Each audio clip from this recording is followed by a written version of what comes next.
वांग्याची कुठली पण रोजची भाजी असू दे मला जास्तच आवडते, पण ही जरा काळ्या वाटणातील वांगी माझ्या जास्तच आवडीचे झाले. एकदम चमचमीत आणि चविष्ट बनतात. तुम्ही सुद्धा एकदा नक्की ट्राय करा. त्यासाठी सुकं खोबरं, कांदा, 2 लसणाच्या गड्ड्या, 2 हिरव्या मिरच्या चांगलं भाजून घ्यायचं.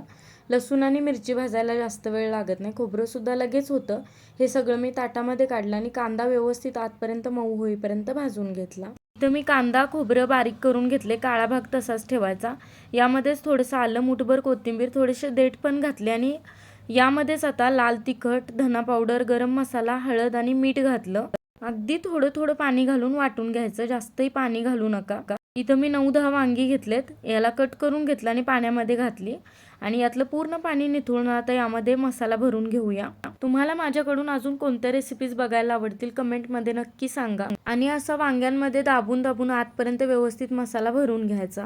इथं मी सगळी वांगी भरून घेतलेत. आता कढईमध्ये तेल घातलं, तेल गरम झालं की यामध्ये भरून घेतलेली वांगी घालायची. तुम्ही वाटल्यास जिरे आणि कढीपत्ता सुद्धा फोडणीमध्ये घालू शकता. आता मी मोठ्या फ्लेमवरती वांगी 3-4 मिनिटं परतून घेतली. यामध्ये 1-2 चमचा जो मसाला उरला होता तो घातला. वरून थोडीशी चटणी किंवा तिखट घालायचं. वांगी शिजण्याइतपत थोडं थोडं पाणी घालून अर्धवट झाकण ठेवलं होतं आणि वांगी चांगली शिजवून घेतली. थोडंसं अधूनमधून वांगी हलवून घेतली होती. सगळ्यात शेवटी वरून बारीक चिरलेली कोथिंबीर घातली.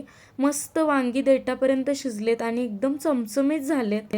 कुणाकुणाला वांग्याची भाजी माझ्यासारखं जास्त आवडते त्यांनी कमेंट करा आणि अजून रेसिपीज बघायची असतील तर फॉलो करायला तेवढं विसरू नका.